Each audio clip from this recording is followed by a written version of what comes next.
Why don't we rent a video tonight? Yeah, can we please? On a weeknight? Yeah, come on, Mom. It's okay. Sure. Come on. Let's throw caution to the wind. Put a little weekend in your week. Rent a video. Hello, everybody, and welcome back to Vericon Video, a sometimes weekly show where we relive forgotten and unforgettable movies that once line the shelves of video stores everywhere. I'm Brandon. And I'm Joseph. And today we're joined by guest host Chris. So welcome to the show, Chris. Thank you. Happy to be here. We're all heading off for Bill Parrish's bodacious 65th B-Day party and to have a rather long dance with death, that charming creature in a Brad Pitt suit. It's Meet Joe Black from 1998, so get ready for some major fireworks, folks. And sit back, relax, and welcome. Welcome to the Cafe 80s, where it's always morning in America, even in the afternoon. Ladies and gentlemen, this is your captain speaking. I have the only gun on board. Welcome to Con Air. Welcome to Jurassic Park. Okay, good evening, America, and welcome aboard Apollo 13. I'm so glad you could come. This is going to be such an exciting day. I hope you're enjoying it. I think you will. As his 65th birthday approaches, businessman Bill Parrish is visited by death, who has taken the form of a young man who has just died. The two make a deal. Bill is allowed a few more days to live, while death learns what it's like to be human. It seems like a mutually beneficial agreement at the time, until death falls in love with Bill's daughter. Brandon, what kind of memories do you have about this movie? I don't remember much about this movie before I watched it for the podcast. I've seen it once before. My parents rented it when it came out. The only scene I remember is the scene where Brad Pitt eats peanut butter. One of for the first time. Awesome scene. Yeah, it's just a scene that keeps giving. I mean, he and everybody are always eating in this movie. Yeah. Everybody's having dinner, and he's always eating peanut butter and cookies and cake and all this. It's I remember it being a very different take on a representation of death, or the Grim Reaper. So it's not exactly, Bergman's The Seventh Seal or Death from Bill and Ted's Bogus Journey. I looked up the VHS on eBay just to see if it was like a two-parter. I figured it had to be, since this thing is like right at 3 hours long. It's kind of like It or Titanic. 2 VHS tapes, and this has a big sticker on the front that says "New," includes bonus footage. And a 10-minute featurette following the movie. So if you were watching this on VHS, like, you had to park it for a while. That'd be hilarious if the bonus footage was just more Brad Pitt eating peanut butter. Yes. Just 10 more minutes of just bloopers. I would be fine with that. We could lose some of the the business coup thing going on. We'll get to that, but yeah, I'd be okay. I'd be okay with some more Brad Pitt eating peanut butter, but just some front action shots. Enjoying close ups. Yeah.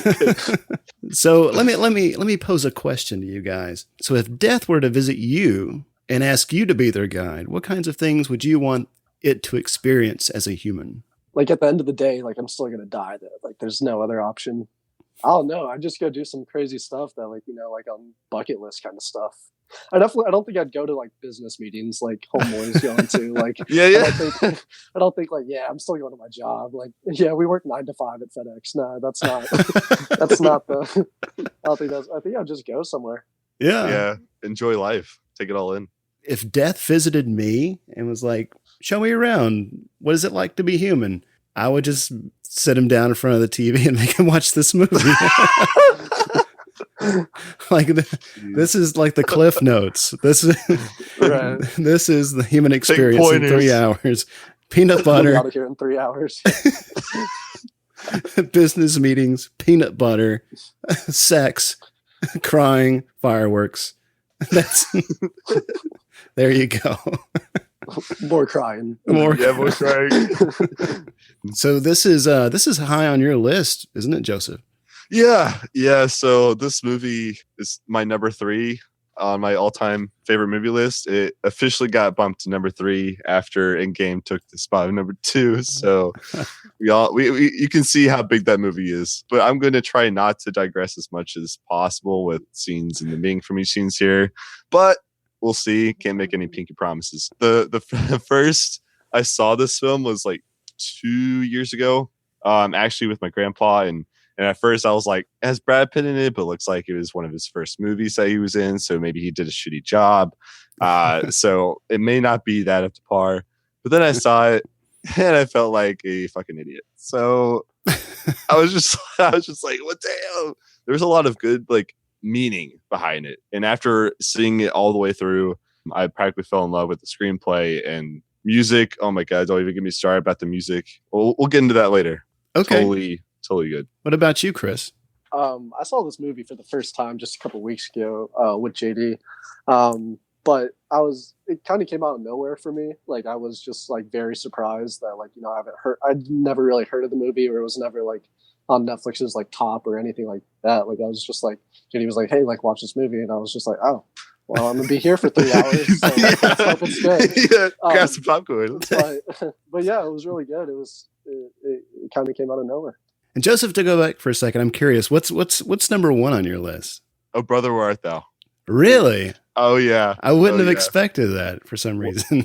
Well, on the weekends, I try to eat some gopher and then, hook up with the KKK on the nights, or just sing Man of Constant Sorrow. I mean, a great soundtrack. And it's beautiful. Visually, very compelling, I think. Yeah. Great aesthetic. Well, it's a family film. Like, my family and I have always, Chris knows this, we've always watched this film like for years.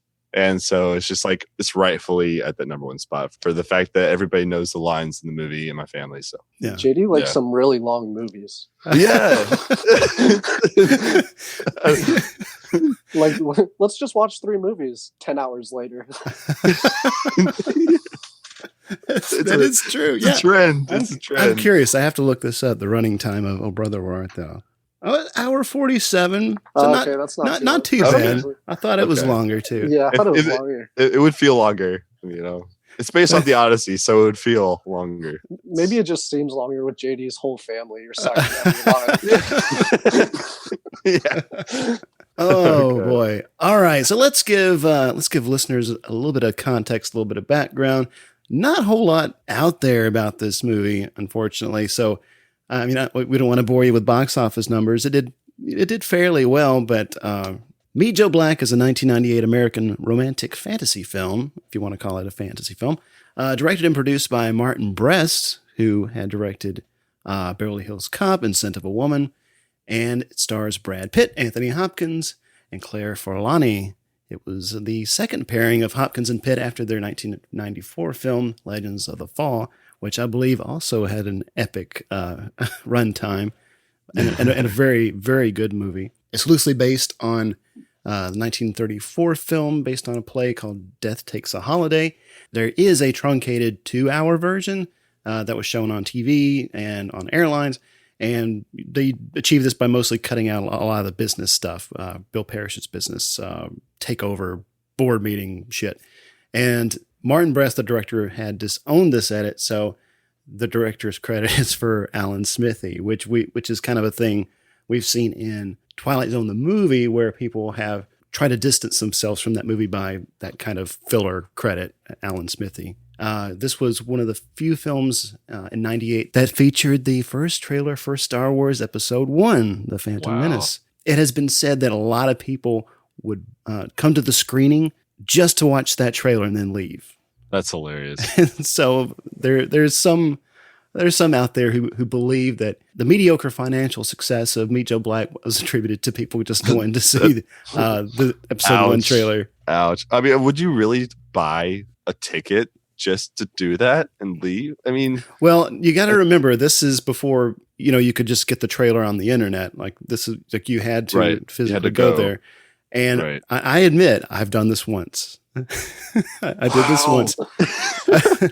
I heard that, I think it was Alice in Wonderland. They were going to show the first trailer for Tron Legacy before the movie. And I went there just to see that trailer, and guess what? They didn't fucking show it. Oh no. Oh shit. So I sat through half of Alice in Wonderland and was so bitter I just left. I was just Had my arms crossed. I like a pouty child. Now, Eli Roth, he's known for a lot of his horror work, and he was in Inglourious Bastards. He had an early job working as a stand-in during the production of this film, but he was fired by the director because reportedly it was just kind of a misunderstanding that he thought Roth wasn't really a talented stand-in, and immediately ordered him fired. And then he was later rehired as a production assistant, but this was kept secret from the director to avoid any more trouble. So for some reason, he still was able to keep on the show. Let's see, what else we got here? So the part that Anthony Hopkins plays, the part of Bill Parrish, this was originally slated for Gene Hackman. And in going through IMDb trivia, usually the stuff at the bottom of the barrel, the thing that people find the least interesting or helpful, you'll find some really good gems, and this is one. Yes. So it's common. Yeah, it's a common. Yeah, yeah. They're often ridiculous too, like this one. So, I mean, let me just read it to you. Although he is usually referred to as Bill, the main character's name, William Parrish, is a playful foreshadowing of his fate. Will perish. But wow, really? Thanks, IMDb. I don't know about you guys, but every time I hear the last name Parrish, it just makes me think of the family from Jumanji. That's exactly what it made me think of too. Yes. Because early on, like, you don't really know the nature of Bill's business, like kind of what they're doing. Before they said it was a communications company, I was thinking, please be shoes. Please be shoes. Yeah. Maybe there's a connection there. Maybe it is the same Parrish family. The Communications for a Shoes Company. There it is. Yeah, there you go. This is a conspiracy, guys. Better movie. Anything else you guys want to say before we walk through this movie? I'm ready to get started. How about you, Chris? I'm good too. Let's go. All right, let's take off. And now, our feature presentation. So we open with Bill's daughter, Allison, played by Marcia Gay Harden. Fantastic actress. I remember her from The Mist and Mystic River. She's preparing this big birthday celebration for her dad. Working with all these caterers and landscapers, decorators, construction workers. It's just a madhouse. There's an army of people working and building these big structures and stuff. And she talks to this guy about the lighting, and she's like, "Oh, not too light, not too dark. If food is the prose of a party, then lights are its poetry." Damn. It sounds good. Yes. It sounds it's good. I'm Shakespeareing this, She's really trying to find the meaning in the smallest things in life, huh? Yeah. She's really trying, and she's really kind of proud of herself. Like, she makes that comment like, "Oh, that sounds really good," but it doesn't really make any sense.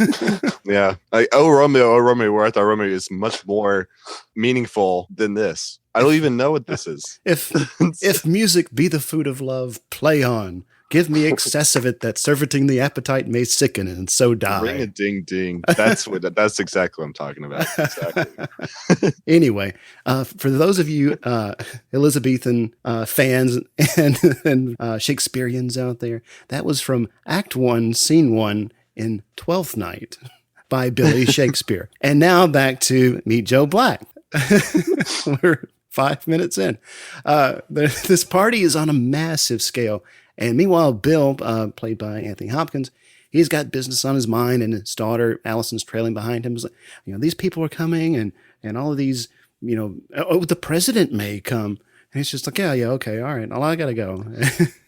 He's okay. He's very disinterested. And we meet his other daughter, Susan, played by Claire Forlani. She's the more relaxed one. Allison's just frantic. And Susan, her beau at this point in time is Drew. It's Bill's number one guy. He shows up by helicopter, like you do when you're in big business, right?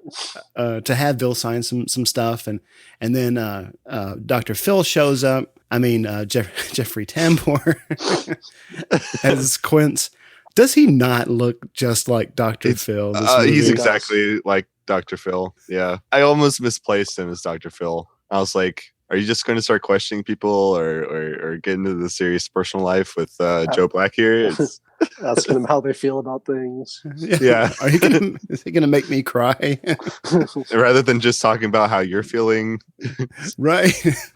I mean, I really liked Jeffrey Tambor. Like he was in that show. It was Arrested Development, right? He was the dad. Yes, it was. Oh my god, yes, it was. I only got through like 2 episodes of that show, but yeah, he was. Yeah. I saw the original run. I didn't watch the Netflix kind of revival. I heard it was not good. It usually ends up being more cheesy. So they're getting ready to close this big deals with this other firm that wants to buy them out or to merge rather.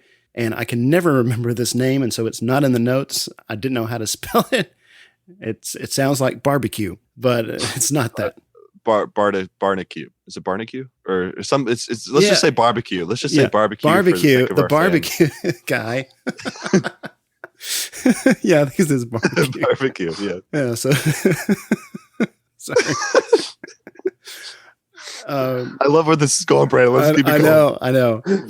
Just before we move on, I do want to say that I really love what they did here because it really highlights the main point of the movie, and it starts us off really quick. And it shows how Bill is so focused on his job that he doesn't really see what's important or the most important with his family, with his health. I mean, like we're not even far into this movie, and we've already got the main points of what is really taking place here. Yeah, I mean, they kind of hit the highlights for the audience like right off the bat. I mean, yeah, like you said, we're not that far into it at this point, and in the next scene, it sets the stage for the rest of the movie, or I guess the more like the thematic elements. So on the helicopter in this next scene, Bill asks Susan if she really loves Drew, and she's like, yeah, I'll probably marry him. He notices she's not that excited, but he gives her, this kind of grand bit of advice, and he wants her to be deliriously happy, and love is passion, obsession, something you can't live without. He tells her to stay open. Who knows? Maybe lightning could strike. We see, like you said, like he's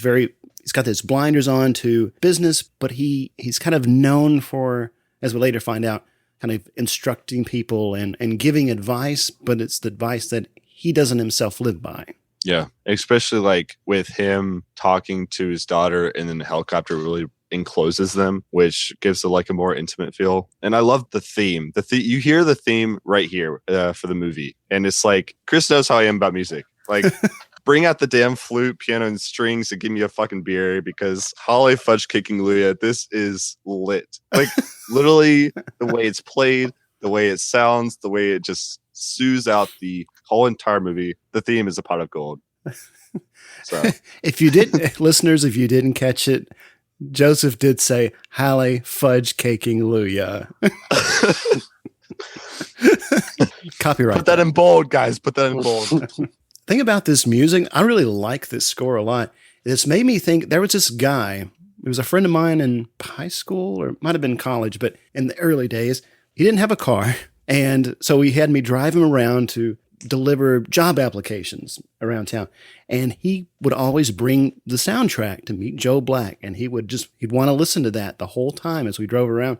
And he would conduct like from the passenger seat, moving his arms. Oh my God. He looked like he was on fire for this movie. I got kind of sick of it, but it's a beautiful score. But I think I just got burned out on it. Oh man. Wait, are they on the helicopter or are they in a private plane? No, they're in the helicopter. Okay. Yeah, I thought it was just like a super fancy helicopter. Yeah, it is. Yeah. Nice seats. It is. Big money helicopter. And when they get off the helicopter, he starts hearing his voice, like in his head, like talking to himself. This is kind of weird to describe. He's hearing things that he said to Susan being said back to him, and he's kind of like, it takes him aback. He's like, what's going on? Did you hear that? And never mind. I'm fine, just talking to myself. Yeah, I think right here it kind of like sets kind of another subtone, which I feel like in this movie you just keep adding to the subtones, the sub themes. Like there's a lot going on in this movie if you're not quite paying attention all the way, but it's kind of already kind of touching on the internal and external, like back and forth that he's already going through, and like kind of rethinking it, but not necessarily acting it out. Right. Yeah, exactly. Yeah, I like the way you put that. Like I don't know, it's almost disorienting to him it's his own voice, but it becomes this kind of other thing that's kind of divorcing itself from him. It later says, do you miss me? And yes is the answer to your question. And I don't know, it's a very unusual thing. It kind of reminds me of the scene with Norman Osborn in the first Spider-Man movie. Yeah. Oh, yeah. Like where he's talking to himself and you just see his reflection in the mirror, like the Green Goblin persona and stuff. That was a good scene too. Yeah. Oh, yeah. That was really, really well shot. And I think that movie, I don't know if it holds up. I haven't seen it in a long time, but Yeah, same. I remember really liking it. Tobey Maguire. Oh, yeah. Yeah. It says Peter Parker. Yeah. No, I think he's a great actor, but yes. I could not buy him as a high schooler in that movie. No, same. He was way too old for that whoever part. his agent is doing a terrible job picking roles for him. Yeah. Yeah. I feel like there's a lot of movies where it's like, oh, you don't quite fit there, bud. Yeah, that's a good point too. He was part of this little posse. I can't remember what there was a name for it, but it was kind of like a little bro club. It was like him and DiCaprio and some other people, and they would, I don't know, bounce around in parties and say very sexist things to women. Oh, wow. Huh. Jeez. I think, more recently, like, he was in Brothers, which was a really good movie. Oh, and yeah. he was great in that. But Yeah. there was like a time period between after he got done with Spider-Man and then went into a bunch of other stuff. Yeah. And then he ended up being Brothers, and I was like, well, you finally got one there, pal. So let's see. So Susan, she pops into this diner for some breakfast, and then we see Brad Pitt, who's just young man, on a payphone, and he's talking to his honey, and she is amused by their chat, and he sits down at the counter near her, and they start talking, and he says that, oh, the honey, yeah, that was my kid's sister, and this guy she was seeing was cheating on her, and she just found out, and all this stuff, doesn't want to know what to do. And so he starts like really probing for a deep chat about how nothing lasts. And I think it'd be a bit off-putting if a stranger just was like, let's talk about, let's muse and wax philosophical about how nothing lasts. What's your take on that? You know? Yeah. But she's totally into it. Yeah. It's the sliding in the DMs in the Brad Pitt way. It's a smooth talk. It's like, he says, if I married you, I want to give you what you wanted. I know it's old fashioned, all that, but what's wrong with taking care of a woman? You know, Yeah. She takes care of you. And then she's like, oh my God, stop. And I'm just like, just shut up. I've never seen a guy get a girl that quick ever. Even the love at first sight shit. This is totally first scale, number 1 5-star restaurant type of crap. Like, this is amazing. Well, and such swag. Yeah, I mean, he makes it look so effortless. You know, he's just like, I just got into town for a new job, and he's just hitting on her in that Brad Pitt way that's just so charming, and he's just so good looking, and she's just can't take her eyes off of him. Like, you want some coffee? Here, let me buy you some coffee. Yeah. Well, it probably is that easy for Brad Pitt. Yeah, true. Yeah, especially 90s Brad Pitt. Like, people, I mean, audiences across the world were swooning for him. Yeah. We learn in their chat that she's a resident in internal medicine, and my God, it's like I'm in a welding shop. There's so many sparks flying here. She's like getting nervous, and at this point, because I mean, at first he just kind of washes over her, and she's just saturated in ooh and ah, and then she kind of is like coming to her senses and thinking about Drew probably, but she's also trying to be open, and he's finally managed to get her a cup of coffee, and he actually pours it for her, and as he's pouring it, she is eye fucking him the whole time. Yeah, it's like did you guys have to take a breath? There's a couple parts in this movie where it was like, wow. Those eyes, I mean, she's got beautiful eyes, but they're just like the acting in her eyes that she does in this movie is, I mean, it just shows you how enamored she is. Yes. From I the call get-go. it the Susan stare. The Susan stare. The Susan stare. It's like she bounces off the walls a little bit for about 2 to 3 seconds. Then she looks at Brad, and then she goes back to the wall, like looking around. Then she looks at him. It's a pattern sequence, you know. There is, like, and it usually ends with "I should go." Yes. Yes. Or, should I go? Yeah, it kind of turns into that. Should I go? I have no agency here. We go and check on Bill. He's at the office, and he has this kind of pseudo heart attack, and he starts hearing that inner voice again, saying, "Yes is the answer to your question, and if you haven't tried, you haven't lived." And he's being haunted by his own words, and this is the one situation you thought could never happen. So it's about his mortality. And his inner voice is so damn cryptic. He doesn't get a straight answer, and as he later says, if somebody doesn't give me a straight answer, I fire them. Right. And then we're back at the cafe, and they're they're just hanging out, man. They're just talking about relationships and the hypotheticals, like, oh, like if I married you, and that kind of stuff. And he makes this comment that lightning could strike. And so, so fortuitous that he had happened to mention that just because her father mentioned it hours before. Yeah, literally. And I think that it doesn't put her off, but it shakes her a little bit, the coincidence. It's like the universe is conspiring against them. Oh, this must be, there's a reason why I just met this guy. Right. Oh, it's fate. Yeah. And so they go to leave and there's fireworks all around. Not literal fireworks. We'll get plenty of those at the end. And, I gotta go. And it's this hard parting. And then they go their separate ways and she turns back and then starts walking again. And he does the same. He turns to look back. And this happens 3 times. Actually, it might be 4, but this goes on so long. This takes up so much screen time. One look would have sold it, I think. Yeah, I think so. That probably happened in the cut to the 2-hour mark. He just looked back once. Just look back one time. If we had to cut something, like let's keep an eye out for things that go on too long or repetitive. I mean, it's just like editing, writing, or anything. And this would be the first thing to go, I think. This can be a part of like the bonus episode of Vericon Video for Meet Joe Black. Oh, like we did Fred the Bird. Oh, yeah. We can just tack on. We can just add this to our list of bizarre things that we find to go and unpack later, which we'll have to do at some point. Well, imagine just shooting this where they're just like, one more time. Well, that was great, but one more time. Yes. It's even possible. I mean, I know that we see they're progressively like walking further away, but they probably reuse a lot of like the same take. Yeah. Like just look back once, and then we're just going to edit pepper it in. Yeah, just pepper it in, right? 4 times. And so anyway, he's crossing the street, and there's the sign says "Don't walk."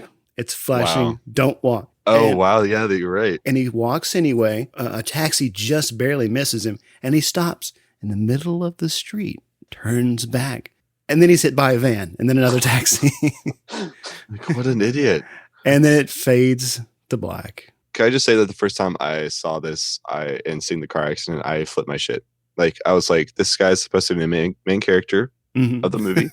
And he died. Fuck all of you. Fuck the screenplay. Fuck the director. You two, especially the director, you should be ashamed of yourself. It's stupid. Like, that scene or that shot rather of him getting hit by that van and the taxi. It's like a looped GIF that came out recently, or that was trending like a few weeks ago. Are you serious? Yeah. And so whenever you suggested this movie last month or whatever, I hadn't thought about it since it came out. And then all of a sudden, people are talking about it again just weeks ago and sharing this GIF of him getting hit by the van, hit by the car, and then it goes, hit by the van, hit by the car, and just over and over and over again. And it looks ridiculous, but I thought that was crazy. But it's a great shot. It was very well done. This time around, it kind of looks a little goofy or cartoonish, maybe because of just seeing that GIF and just like, in context, it's not funny, but if it's a GIF shared, for a humorous purpose, you can't help but laugh at it. So like this is how I feel waking up in the morning, and you send the GIF. Or like, exactly. Yeah. This is Monday. So that was Meet Joe Black, folks. So he's dead, and we just fade to black. And any thoughts on the movie, Brandon? Just 2.5 hours of credit. Oh no, but no, wait. There's more, lots more. So buckle up, folks. So Allison and Bill, they're sitting down, and she's trying to talk to him about the party, doing all the planning, and he's distracted by that voice in his head. Dinner's ready, so they go sit down for dinner, the first of 700 dinners in this movie. And that voice says, "Oh, did you miss me? I'm waiting outside the front door, Bill. Won't someone let me in?" It's a very creepy kind of tone, and it's a little bit modulated. Bill tells the maid to check the front door, and she's like, "Oh, yes, well, there was a man there." And Allison, she's still rambling from her binder, all this shit. And Bill says to invite the stranger into the library. He gets up from the table. He goes to meet this man. I think up to this point for me, like the Bill's inner voice kind of stuff, that duality, like I really like how this is played out, But then from this point on, we don't really get much of that anymore. Especially with this scene coming up in the library. I don't know. Like you, I loved it too, just based off of the interaction between both the inner voice and Will Parrish. But maybe they could have done more. But then again, you're shifting from this ominous voice to, oh, there's a young kid. Yeah, you know? It's a peculiar choice. I mean, I like how it's played. I don't know if I want more of it, because we do get a lot of it. But I think it's an appropriate kind of transition from the kind of inner voice that becomes externalized in the kid form. Right. That's very true. So Bill, he's in this library. It's a sick library. It's massive. And he's still hearing himself talk to himself. It's a beautiful, eloquent way of saying, like, you give all this great advice, but you don't live it. And I want to have a look around before I take you. Show me around. Be my guide. And in return, you get time. So we'll just go ahead and spoiler. It's Death is interested. Is interested in him and curious. So out of millennia of human existence, this is the one man that fascinates Death and has brought him to kind of bend the rules a little bit. Right. I mean, and just to put in context here, like, Death is literally bigger than we could think of, than we can imagine. But at the same time, Death is one thing that probably people fear most in this world. Mm-hmm. If there's anything to fear most, it's probably just the entity of Death. Mm-hmm. So this movie will have you mind fucked in a lot of ways. So totally understandable. Yeah, I think it's just, I don't say overload, but this is the second 3-hour movie I watched this weekend. So oh, wow. Yeah. If it's counting Endgame. So you're on my streak, Brandon. Damn. I know. So Death is being cryptic again, saying yes is the answer to your question. And Bill's just like getting frustrated. He's like, well, what question? Oh, the question you've been asking yourself, and in the back of your throat, ringing in your ears. And then it comes to him. It's, am I going to die? The answer is yes. Ta-da! Meet Joe Black, folks. Death has taken the form of the young man in the coffee shop. And I love this bit of acting between the two of them. It's that silence. It's beautiful. And we see it again later on, of course, during the climax of the film. Yes. But it really plays into the intensity of this movie and what it's about. And it really sets up the true power of Death and its physical presence, not necessarily the spiritual presence, but the physical presence is what we've all been looking for here. And it really sets it up beautifully. Right. For me, like I think that it might have even played better if Death didn't confirm that he is Death. Yeah. You just have Bill say, it's like, yes. Right. Yes, that's the confirmation. It's just, yes. Like, we don't need to say, hi, I'm the Grim Reaper. That's me. That's me. Here's my scythe. Anyway, the servant comes in and says, is the young gentleman staying for dinner? He kind of just looks at Death and says, yes, I'm staying for dinner. It's not negotiable. And so he returns to dinner with Death and introduces him as Joe Black after stumbling for a name for a whole minute. Oh, what's his name? Aren't you going to introduce him, Daddy? No, yes, it's this is yes, I just had it. It's Joel. Oh, hi, Joe. Is there more to that? Do you have a last name? Do you have a last name? Like, this is another thing that could have been pared down a little bit. Black, Joe Black. Joe is taking it all in, like the reality of the human experience. Like, even like he's smelling the meal, and Drew is there and he's trying to talk to Joe, but he's elusive. He's still kind of fascinated by this dining experience. And then Susan comes in and she sees Joe. She recognizes him, but she doesn't really freak out too bad. She's like, what are you doing here? Yeah. Okay. You'd think that there would be more awkwardness here. Yeah. Okay. If I, as Susan, I would be asking so many fucking questions right now. Maybe having a little bit of an internal crisis.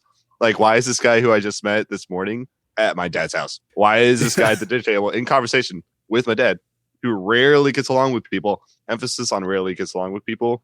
The only reason why Drew is even in the house is because he's with Susan, let alone his number one guy. Yeah. And then the only reason why Coince is in the room is because he's dating his other daughter. So yeah, who is this fucktard? Right?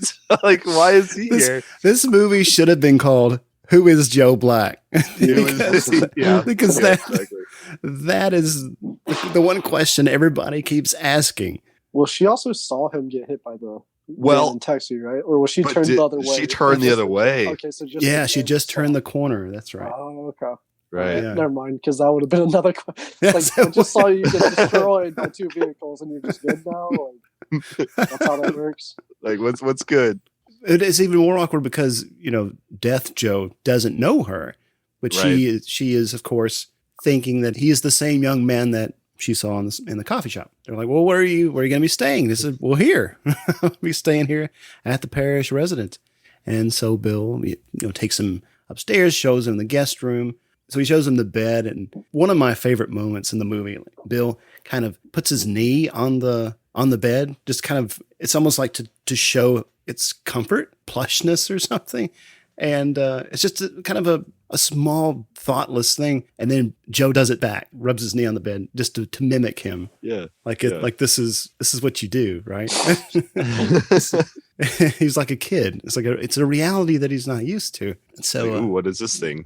Oh, I lay on it? Oh, okay. Yeah.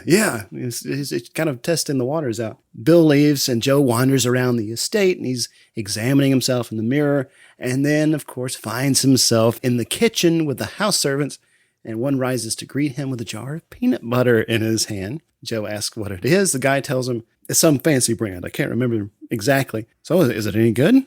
So it's right up there with Jif and Skippy. I was like, okay. There's more than just Jif in this world. So he offers him a taste, and he can't really tell if he likes it or not. And he's like, "Oh, more?" So, yeah. And he eats it like a child. Like he's just, I don't know. I mean, I can't. He goes around the spoon too. Like he goes to all edges. Right. He's kind of like licking the side of the spoon. I don't know. Yeah. It's hard to describe through audio. 360. Yeah, the scene was important for me just because it kind of like there was the dinner scene, but he didn't really like interact with too many people, or at least to an extensive point. So it kind of set the ball rolling, like for interacting with both the people and the time period that he's been, kind of set himself into, and also like the modern experiences, which like are later going to have an effect on his like what he's there for.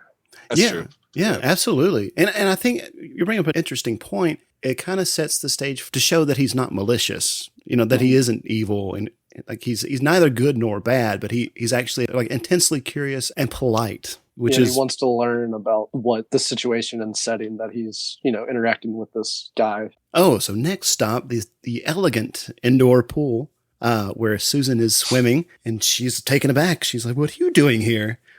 "I'm lost." So she swims over to him under the water, and she's lit up, with the lights in the pool, and he's kind of like leaning in, like watching her come in, like he's very intensely fascinated by her. She thinks that her dad has business with this Joe Black, and once Joe found out that she was his daughter, that's why he's acting weird and doesn't want to talk to her. So she's upset, and she's like, "What happened to that sweet guy from the coffee shop?" And he's just eating peanut butter the whole time. Yes. And let me remind you, like she is doing the Susan stare in this scene again. Yeah. Mm-hmm. She looks around and whoosh, she looks up at Brad Pitt with these eyes. But all in the while, Joe Black could care less on what she's talking about, and it's absolutely hysterical. The peanut butter, literally, no, let alone the spoon, literally hasn't engrossed beyond being sympathetic at all towards her feelings. And now that I think about it, if I had my first spoonful of peanut butter, or just the first experience with peanut butter, I probably wouldn't give a fuck on anybody else except the peanut butter. I don't know. Like, what do you guys feel about that? Well, I mean, it also shows that he hasn't really, if he ever does, learn empathy. Like he doesn't really recognize her physical like cues. Right. Yeah. Social cues are huge. Yeah. So right. The social cues are really to recognize like her emotional state. Like he's not even really processing it. It's almost like he's so distracted by the peanut butter experience. Like he's still kind of taking that in. Like this is what it tastes like, and this is what the consistency is. And I'm just having so much sensory overload right now. And this was the first point too, where I saw like the colors really play a big part I think it was another big part when they were eating the first dinner. But I found it more so here just because you could focus on it because there's only two people. And then the water was, when she was in it, was really clear, like, you know, a very crisp color. So then, like, really with just two people in the scene and the peanut butter, you can really tell the colors that, like, you know, were important and, like, how, like, you know, it was kind of drawing you into this conversation. And I feel like it was continued through this movie, you know, when other people kind of come in, it's not as bright, or at least, like, the brightness or crispness of the colors based on like how important they are to the story. And I thought it was just a really awesome thing that they did. Yeah. No, you bring up another good point, like about the use of color in this movie, but also the lighting. I mean, even just the, like the way that, for example, like the lights in the pool are used, or the candles on the dinner table, or the fireworks at the end. Like there's a lot of not just like kind of crafted lighting, but kind of illuminated imagery. I can't really find the word for it, but the color palette and the lighting palette really carefully used in this movie. After he finishes the peanut butter, he's just holding that spoon. Like, what do I do with this? And so he goes and puts it in his shirt pocket. And she's like, no, give me that. I'll take that. It's hilarious. Like it's the social norms are just not there, and it's hysterical. Yeah. He's still kind of like getting acclimated, and I don't know, it seems a little premature, but he inquires about her affection for Drew, and she gets defensive. And he said, I didn't mean to offend you at dinner. I would like to be friends. And this apologetic and frank demeanor of his kind of wins her over a little bit. And there's this hint of magnetism between them. She's doing that Susan stare, and then she kind of blinks it off and is like, oh, good night. Or she might have even said, I should go. The big question from Susan to the universe. Should I go? Should I stay or should I go? So the next morning, Bill goes to see Joe, and he's getting ready, and he's trying to figure out how to tie his necktie, and says that he will join Bill for work, and let's walk. I want to see the world.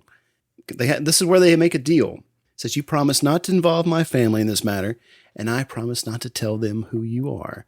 And he's like, fine, that's agreeable. And while they're kind of talking, you notice that Bill goes over and helps. You know, Joe's like struggling with the tie, which any guy can relate to that. I mean, ties are hard when you first get involved in the tie world. But I think it's important because it shows, you know, some of Death's shortcomings in this world, and just overall his lack of experience with the kind of, you know, what's expected and stuff like that. It also shows like the small fact that the patriarch is willing to help and cooperate and do things that are maybe not super necessary as long as his family is taken care of.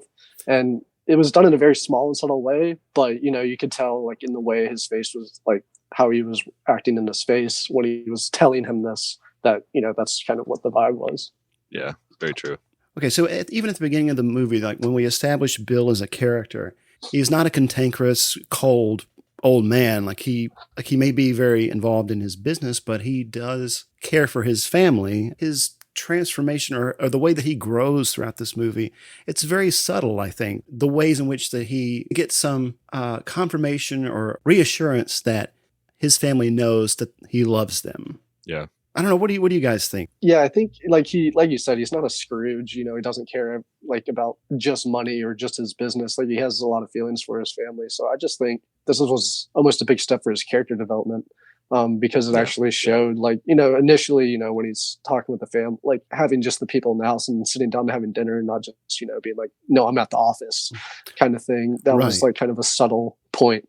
But then this kind of just like doubles down on it and like pretty much tells the audience or whoever's watching, like, this is his main concern pretty much. Right. Especially after meeting Death. Yeah.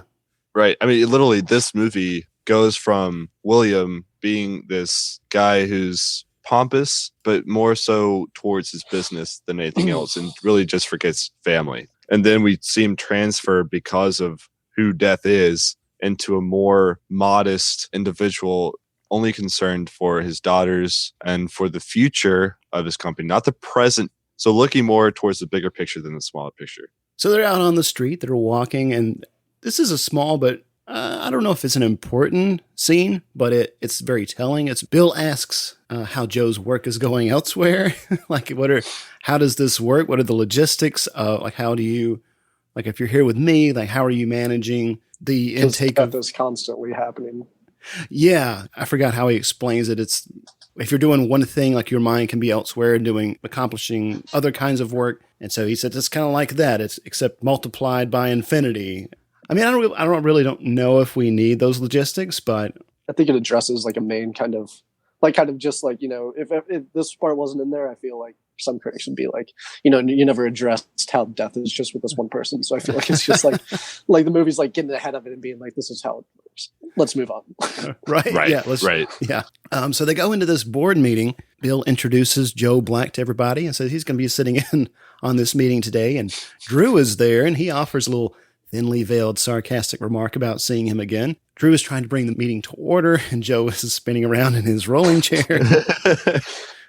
And then he just stops Drew mid-sentence and essentially orders breakfast. That was the best thing ever. It was great. And Drew was just kind of playing along. I think it caught him so off guard. He was just like, oh, would you like a water with that too, Joe? So yes, I would. Thank you. And Drew just kind of nods to this assistant who goes, I guess, to take care of it. And Bill is unsure about this merger. He doesn't want to deal with this barbecue person because he's all about profits, and whereas Bill is more about delivering quality service and quality product. They're discussing this buyout or merger of Paris Communications, and Drew seems very keen on this idea. And Bill, he finally says that this company is not for sale. And Drew looks a little ticked off, and Bill goes to leave. Joe follows, and then just after thanking everybody for the delicious cookies. Yeah. Which he takes with him. What a guy. Yeah, he takes them with him.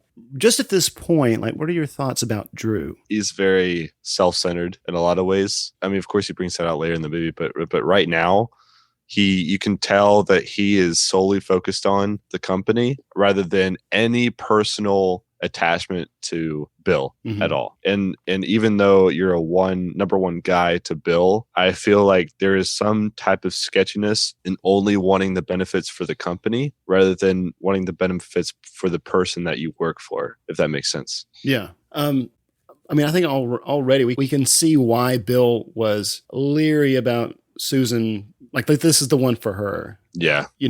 Just in his personality, I think he just knew. Are you sure? Are you sure you're in love with Drew? Are you sure you want to marry him? Planting that seed of doubt. Yeah. Right. Exactly.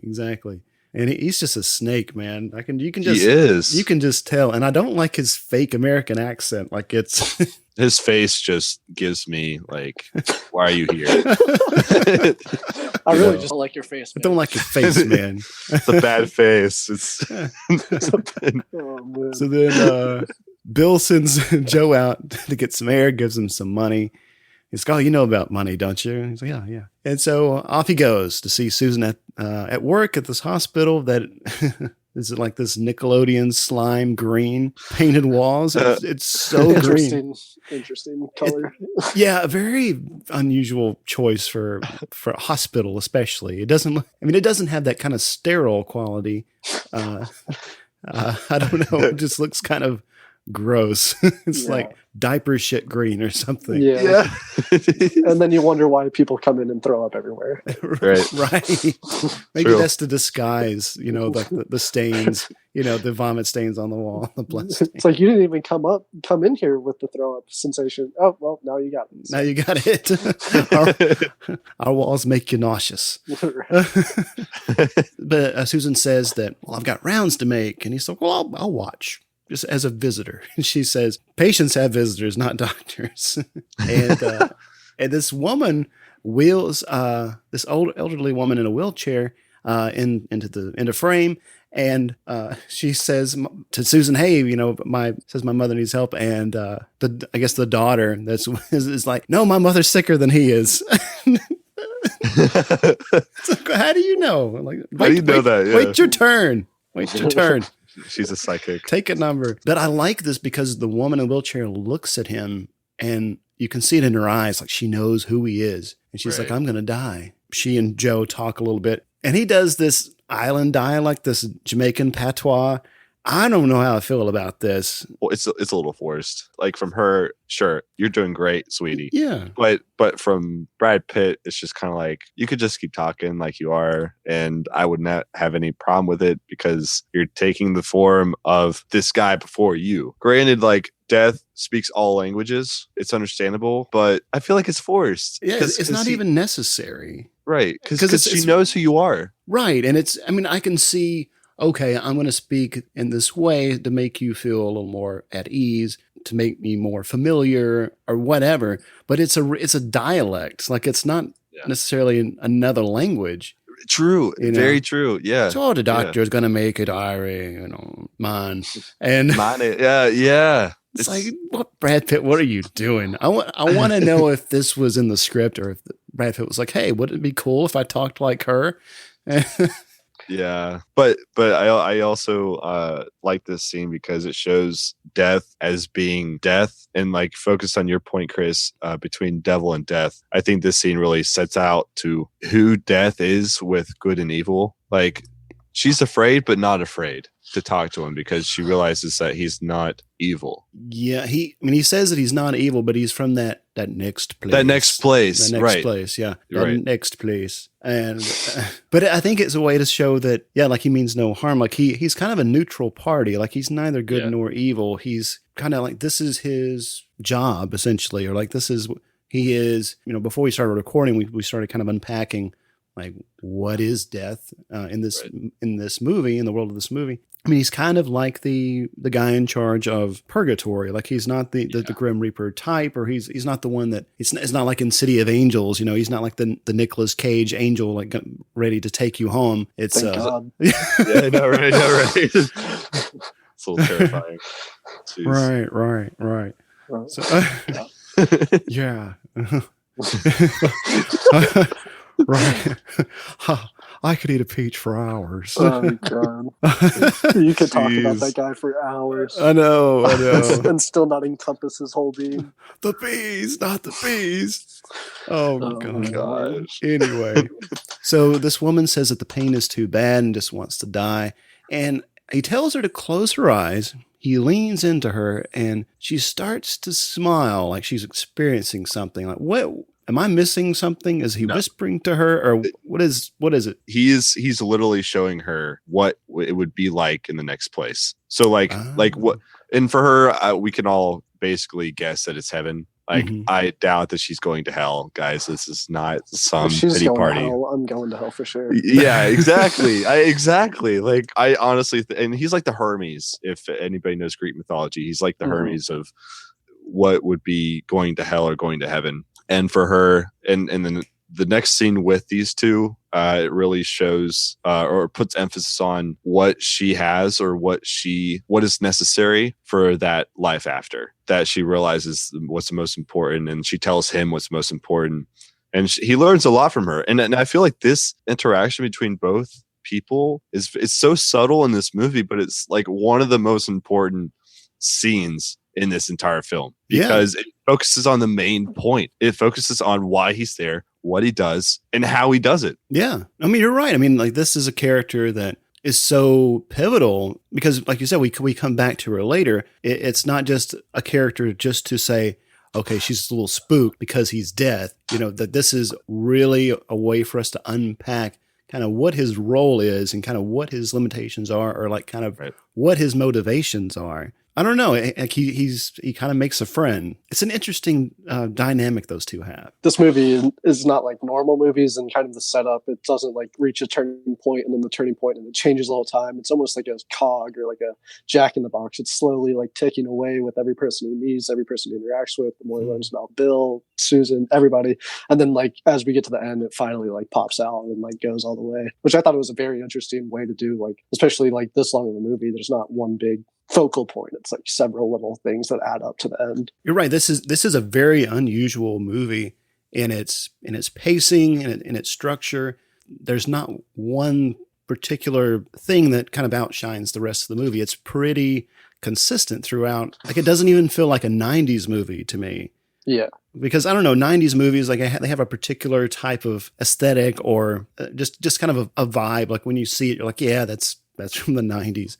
But just in the narrative itself, it's very, kind of subdued. Like you said, it's kind of the slow burn, kind of ticking away. Of the things that I like about this movie, that is one in particular thing. With this particular setting, even with Bill Parrish and this woman, they could have picked someone younger. But I think because they picked people who are older and quote unquote more wiser, it lets people relate to death as being natural in a way. Yeah. But like, but like being a part of death in a natural way, or even in an unnatural way, something horrific, it allows you to look on life in a different way. If you, even if you don't see yourself dying soon, right? And it's very dark to talk about, but it's true. Well, it also kind of signals to you that death is not something to be feared, or that it doesn't have to be scary. Like you said, yeah, this is natural. It's something that is gonna happen. It's inevitable.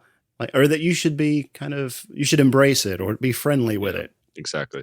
And so we go on to Bill's office, and Joe is eating a cold lamb sandwich with cilantro and mustard. Bill says that his wife turned him on to these cold lamb sandwiches. He is saying cold lamb sandwiches, right? Yes, yes. Because the way he said, he kind of mumbles it. This cold lamb sandwiches. And my wife turned me on. And he's like, I always think about her. And there's a little moment here I want to mention when he says, Bill's looking out the window, and he says his wife, her name was Joan or something like that. Joe says, yes. Like he knows right. Bill's wife's name. And Bill looks at him because she's dead.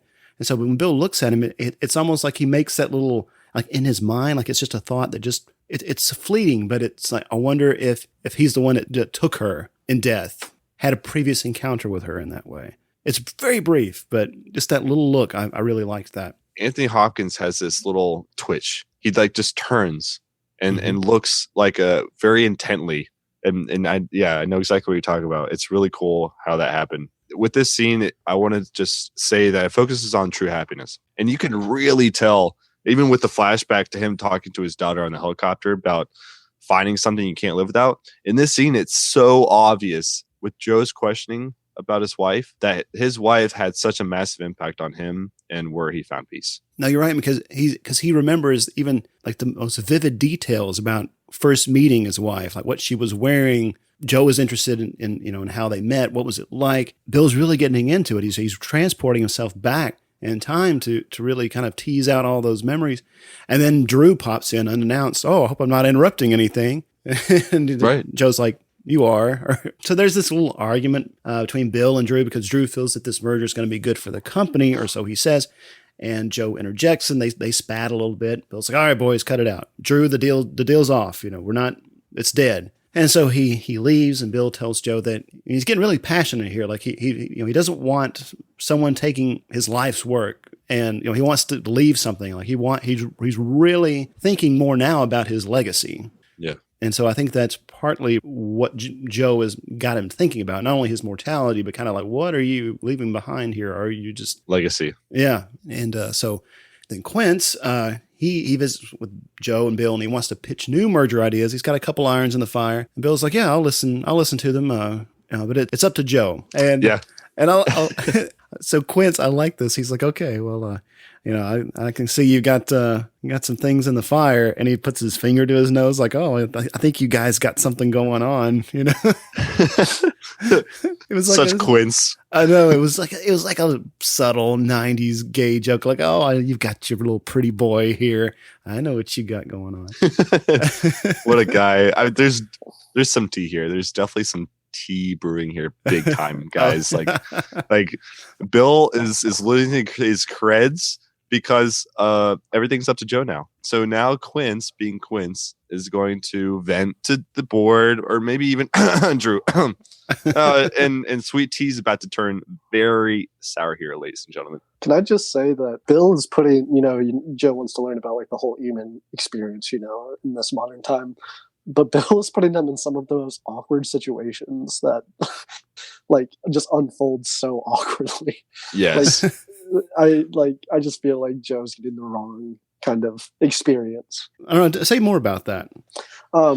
Just even when Bill decides to take him into the whole conference room, and Joe, like we've seen up to that point, like he has no idea, like how, like he doesn't even know what a bed is. So you put that man in a rolling chair. That's like what do you expect, right? And then, Facts.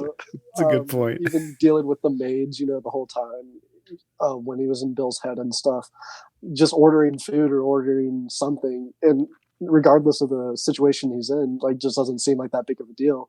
And then even in this one, it's just like, oh, so I know I'm in control of this, like, your death. But now it's like you're putting me in charge of everything in your life? Is that Right. how that's? Yeah. And it brings up an interesting point, but it's just like, it's just a really awkward. Like even just someone like even I would be awkward, and I've been on Earth the whole time. You know, like I'd still be like, you're sure you want to do that, man? And, all right, but Then, Such facts. Yeah. And then Quince, after he goes away, he and Drew start conspiring together to create more merger options for the company.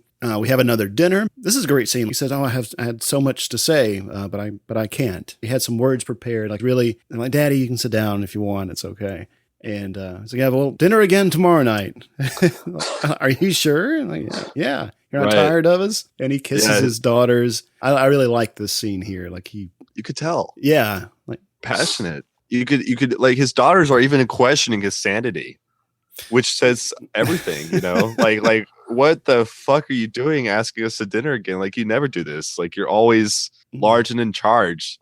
Right. You're never Mr. Down to Earth, let's talk soft and be a father figure. You know, it's crazy. And it says a lot. Yeah, that's a good point. I think a lot of people, like when they are terminally ill, like Bill does in this movie, want to spend time with those that they love and to make those people understand that, you know, or just to kind of clear the air of any doubt of that relationship, I guess. And so anyway, the servant comes to serve Joe dinner. And he says, well, I'd actually prefer peanut butter. It's like on toast. What a surprise. Would you like that on toast, sir? No, just the butter. Good Lord. Goodness gracious. And so Susan and Joe, they're talking over Drew, who's kind of in between them. And he's really annoyed because they got this easygoing, flirtatious chat, and Drew's just a real asshole. Like he's very cocky and snarky, and the scene ends with Joe saying that Susan's a wonderful doctor. After it comes out that he went to see her at the hospital, and Drew just dryly says, "I'm sure she is." And you can just, I mean, not only is he jealous, but you can see that he really has no genuine interest in Susan. I don't even know why, like what it is about her, other than, I mean, maybe it's because she's Bill's daughter. Like he sees that as advantageous. I don't know. What do you guys think? I think it's the typical, you know, front runner of any kind of company. You know, he's a lot younger than Bill, and he's in this position that it's kind of an unknown or unsaid thing that, you know, when Bill decides to retire, you know, he'll step into his place, that kind of stuff. So he's just, you know, trying to become, while he's still in this, you know, front runner's position, just to be like as involved in Bill's life as he can, just to like show like some goodwill and stuff. Not that I think Drew is a good guy at any point in this movie. Right. Like, don't get me wrong. It's goodwill, meaning the intentions, not the where they're coming from. I don't know. It's just an interesting dynamic, but I think it's just face value. I don't think there's anything from front it. Right. Yeah. And while Bill is confronting Joe about why he went to the hospital, he's not given a straight answer. Drew is confronting Susan.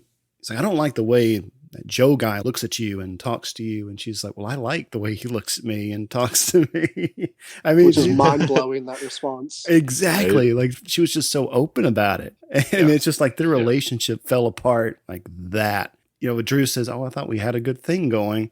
Good night. He just leaves. He doesn't seem too awfully bothered by it. And she turns and Joe is just standing there. Susan, you know, demands, she's like, who are you? And what are you doing here? And he just won't say. And she's like, you're married, aren't you? You've been eye fucking across the table this whole time. Exactly.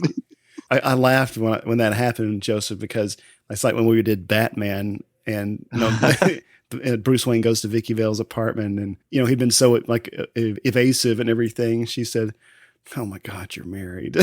Yes. No, I'm not married. But to meet Joe Black, Susan, she keeps probing, like, not married, girlfriend? No. Gay? No. Just go. This is a full 360. Yeah, it's like, what's the deal here? Like, why are you single?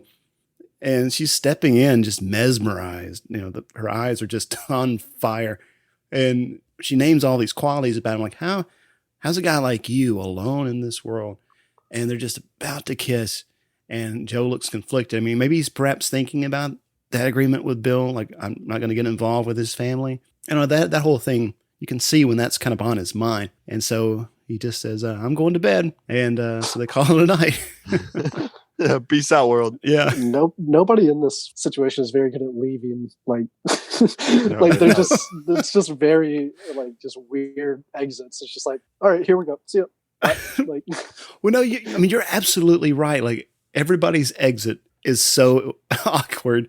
Like even in this next scene. So this is after dinner, and Allison and Quince are leaving. And did you notice that Susan kisses Quince on the mouth before they leave? I was like, is Allison and Quince married, or are they still like? I thought they were married, but I think he's the fiance so right not now. even married yet. Yeah. Not even married yet. That's weird.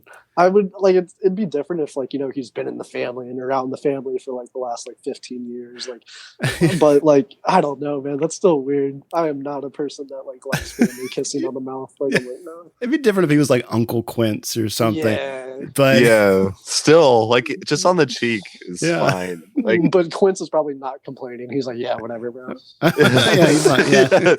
Yeah. I do want to note here, hearing this episode, that Brandon gave a 3 smile emoji for this scene. in the notes. Yeah, in the notes. And this is not 1 but 2 but 3 guys. This is a serious what the fuck knee slapper moment. But you know, but yeah, I maybe their ancestors are French. I don't know. And it's a part of their heritage. I really don't know. There's no explanation. There's nothing. But if I'm Bill, I'm like, yo, whoa, what you doing? Yeah. I kind of want to rewatch that scene to see who initiates that kiss. Right. Like I think Susan stands up and then just goes for it. Yeah, she does. She does. Yeah. Now, if he did it, I would buy it. Like he was just being pervy. Like, yeah, she's hot. I'm going to kiss her. Okay, bye. Like family affairs. Jeez. And, anyway. Yeah, so Bill, he's asking Susan about her interest in Joe, and she reminds him about what he said about lightning striking in the helicopter, and he's like, I don't think this is the lightning you're looking for. It's like, oh, Joe doesn't measure up.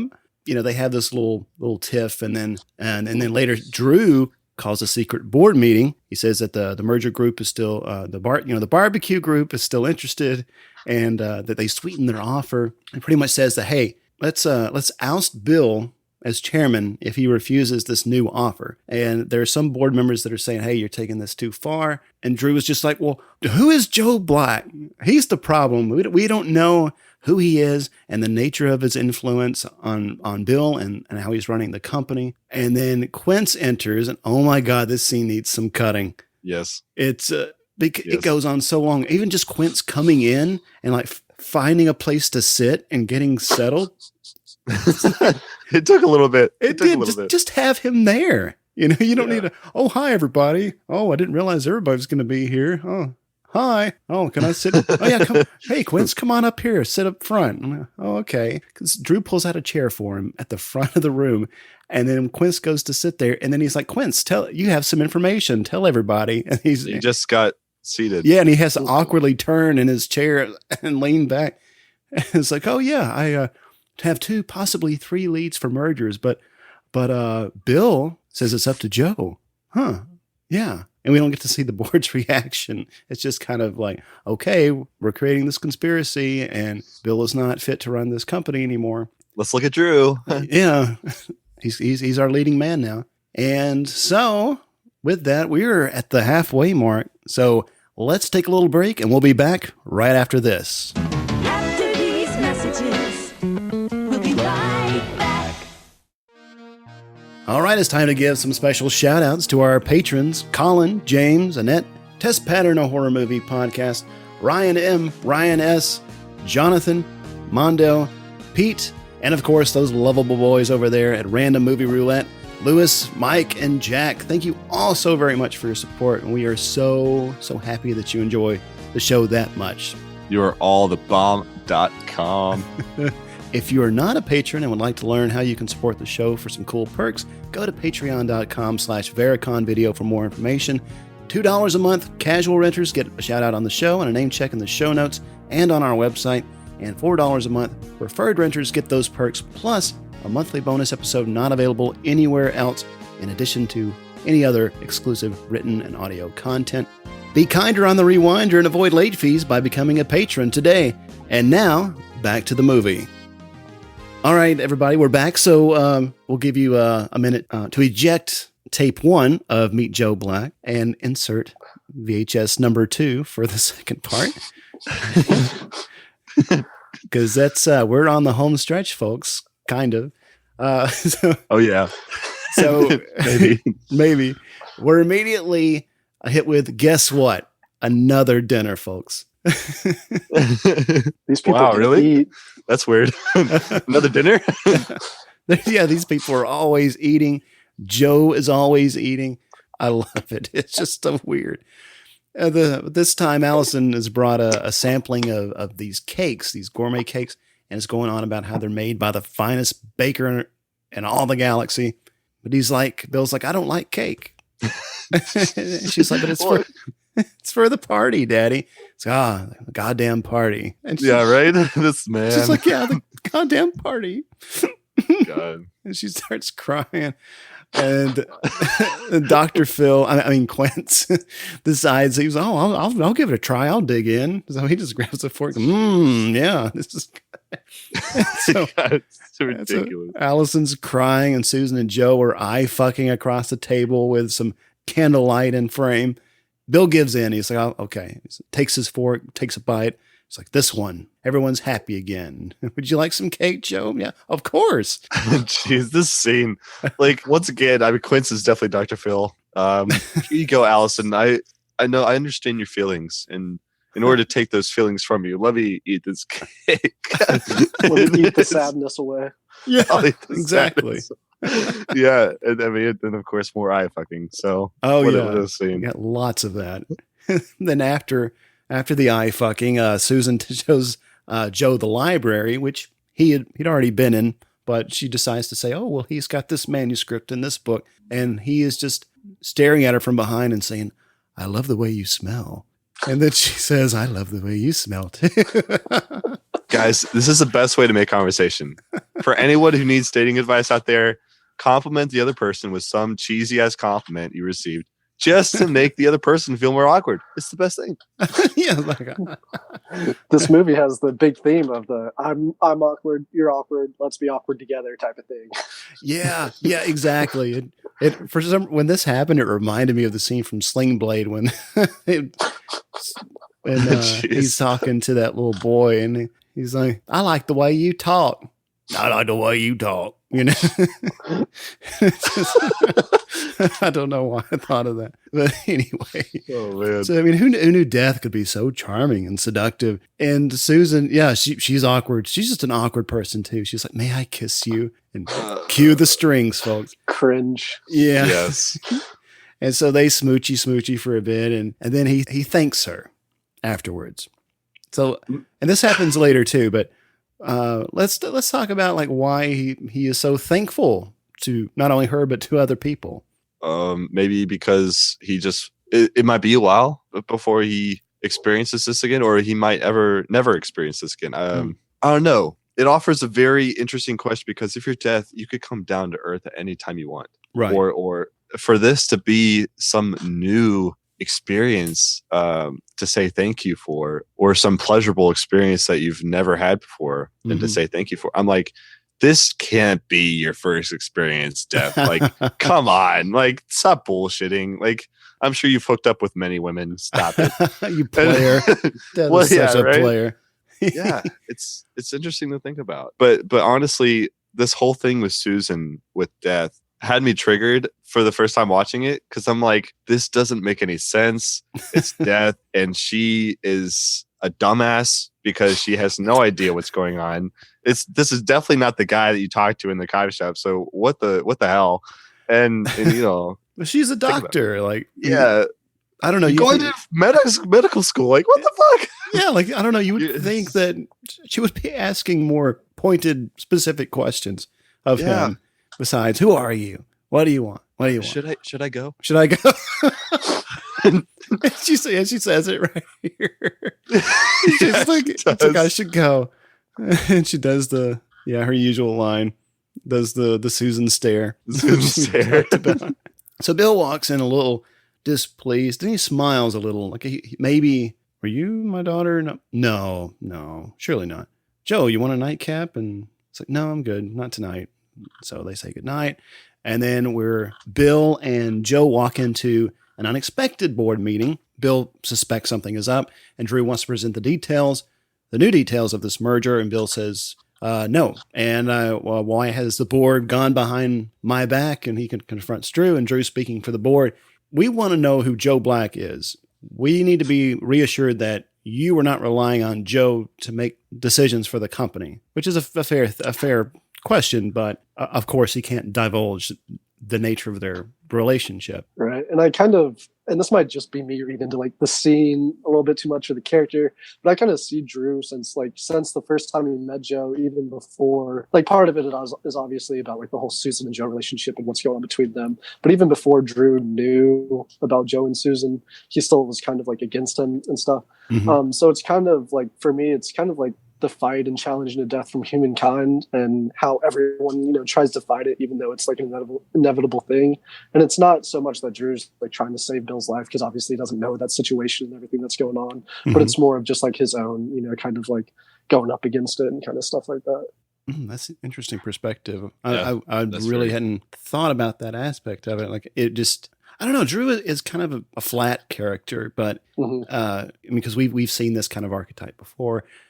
In lots of things, but I guess the fact that this is kind of like his true colors, like really showing that he definitely organized this secret conspiracy meeting against Bill, and he's kind of like leading this charge. And even though he was Bill's number one, Drew invoked some kind of thing that says, okay, it's mandatory retirement for Bill on your 65th birthday, and everyone's in favor. The motion is passed, and Bill concedes. And as he leaves, like he gives Drew this look. It's just recognition, like I know who you really are now.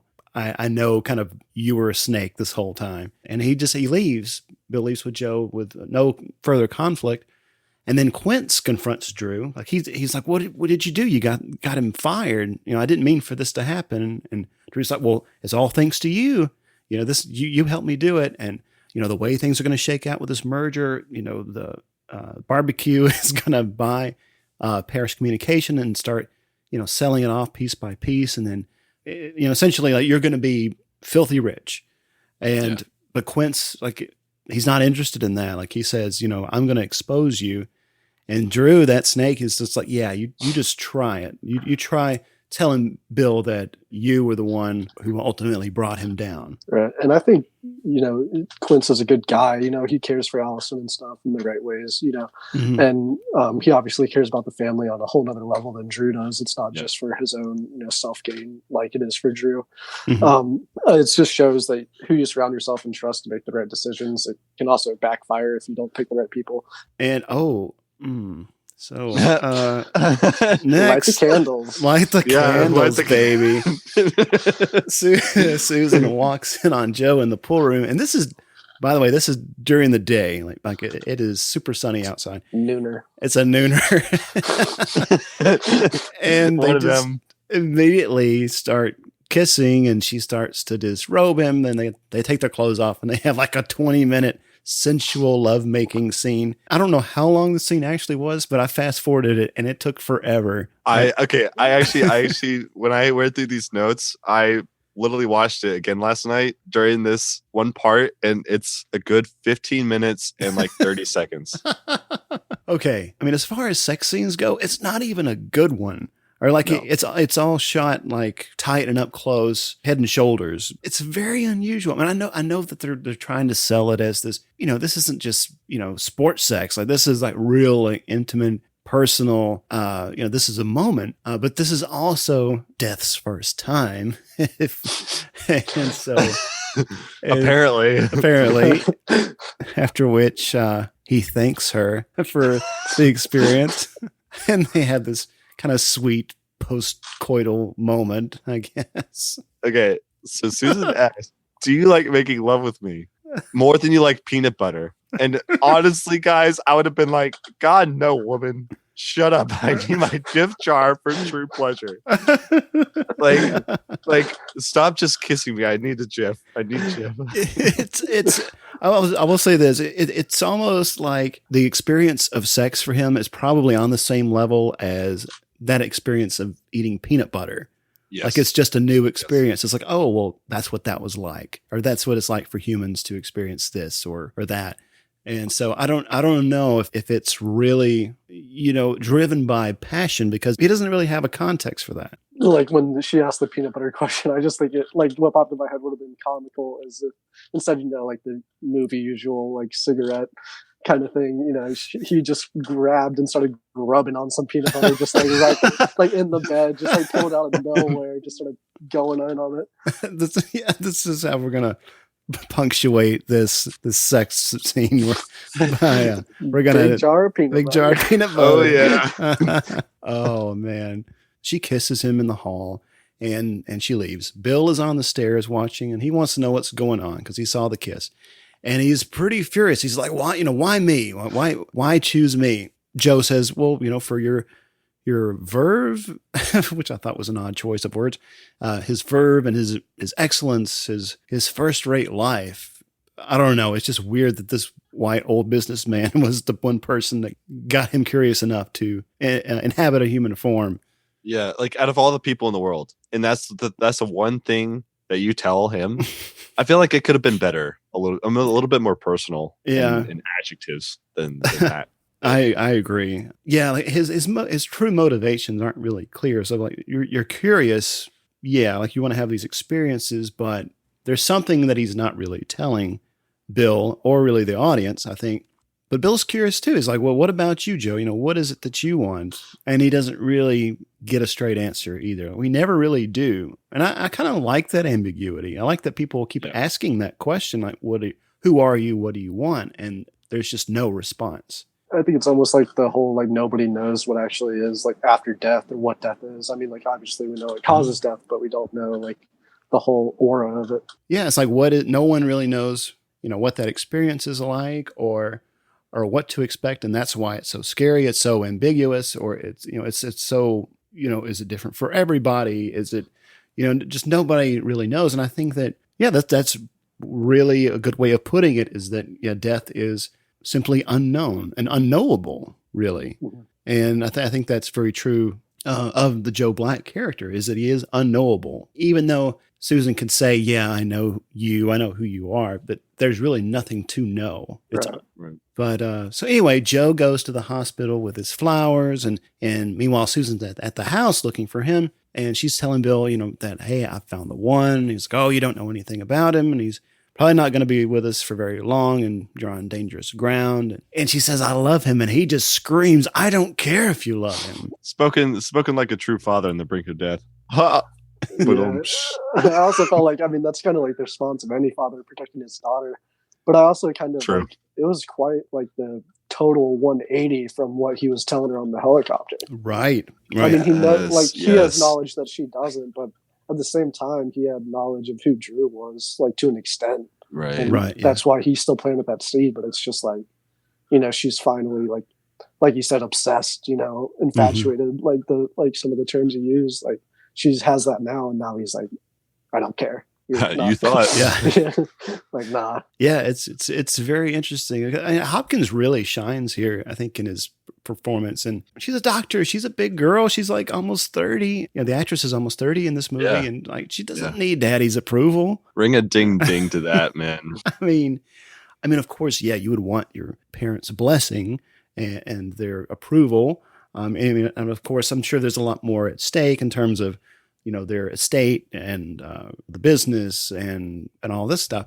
So, but anyway, Joe has brought the wheelchair woman some flowers, and he's doing that patois again. Oh, don't worry, man. That is all good of mine. It's kind of verging on his accent from The Devil's Own, like where he was like Irish. Or in Snatch. Snatched, yeah. You like dogs? You like dogs? Yes. That whole thing. It's just forced. It's way too forced. Yeah. It just takes me out of the movie. It's too distracting. Yeah. But this woman asks him if he's in love and says, oh, well, if you are, then you must show her your true self. And then she passes away. There's a lot of things that are in this scene, not including the lines, that are just so significant. And beyond anything else is her peace that she finds. Yeah. And Chris, we were talking about this the other night about the lines, especially like what she tells him. Yeah, basically like the most important one to me, or the line was she was talking about life and like the struggles you go through and all that kind of stuff. And then the line that really hit for me was we're just getting some nice pictures to take with us. Yeah. Just because I thought that was so important. Like, yeah, it's huge with just wondering what you want to do with life. Like if you want to take a grasp on just how to live and the meaning behind the way we live, but before we die, it's like literally just taking our best pictures and moving on with it and leaving everything else behind. And that's just it's so subtle, but it's so significant. It's also interesting that death is so interested in life. Like, I don't know, it's just the antithesis of death, of course. And so, what is it that he wants to see, like what it is he is taking away from people, like, or, kind of what is behind the curtain for him. And I don't know, like in this interaction with this elderly woman, like I think through her, like you were seeing an unfolding conversation between life and death. Yeah. Like she is kind of, I don't know, really giving him a better idea of what it means to live. That's very true. Maybe like to what you were saying, like maybe take his job a little more seriously because he knows what he's doing on the other side of it, or like taken away from the other side. Yeah. His power, true power. Yeah. And afterwards he returns to Bill's house and says something like, I got what I came for. And Bill's like, okay, well, I'm ready. He's like, okay, great. We'll do it after the party tomorrow. It's nothing, it's just, it's gonna be quick. That's your highest point. See ya. Yeah. It's like, well, all right. Well, so we've scheduled your death for 9 p.m. Tomorrow night. I would be a wreck that whole day. Honestly, I don't think I'd enjoy that day. I think I'd be like, just get it over with now, please. Not at all. It's like, we've scheduled it during the fireworks intermission. Does that work for you? How about on the hill? Like behind the hill? Yeah. Does that work? Is it free of charge? Like, I'll talk don't to have to pay Allison. admission? I'll talk to Allison so we have a nice backdrop for you. We'll get the photographer and do it real nice. Real nice. Now we're it's the big day, the big 6-5 for Bill. Quince is there and he offers Joe a drink. They chat a bit and he's talking to him about Allison and about love, and Quince breaks down and Joe, he has a sense of what it's like to be alive or to kind of have that human experience. But he really wants to know, how do you know when you're in love? Quince says it's knowing each other's secrets, and it's a feeling, of freedom to love, no fear. He's got him thinking about Allison. Quince eventually confesses to conspiring against Bill, and Quince is an interesting character in this movie. And Quince, to me, again, it speaks to who he wants to be, by, telling Joe what he did to Bill. But he can't because of his incessant, needing to be liked and to have his approval from his peers who are on the same, from Drew and all the board and stuff like that. And then also wanting to do whatever you can to provide for Allison and stuff. And I think it also kind of touches, it's very subtle. It's not like a kind of in your face kind of thing, but it touches a bit on alcoholism, just because Quince is pounding drinks, while they're talking. And I think he ordered, so he finishes his drink and then he orders 2 more for him and Joe. And then he drinks his drink, and then he drinks Joe's drink, all in a 4 or 5 minute span. I think it does and what that can do to a person, how it can lose a person from who they really are. Wow. Yeah. I did not pick up on that at all. That's huge. Well, I mean, huge.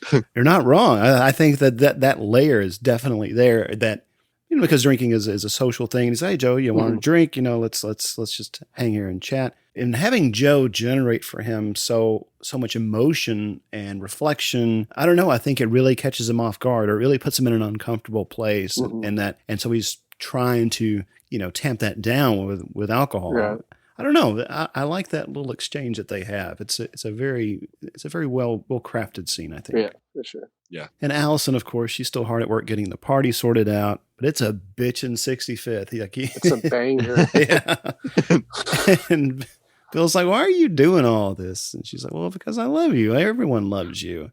He knows he hasn't been the father he should have been, but she says, she knows that he loves her and has loved her regardless. So in essence, she felt loved, and that's all that matters. Right. And so it's like he's finally giving her giving her credit for putting all this effort into this party. And it's like the whole time he hasn't really been interested in the party, but knowing that she's doing it out of love and It says a lot. wanting to celebrate our father's, his accomplishments, his life. And I don't know, I think it gives him some needed perspective.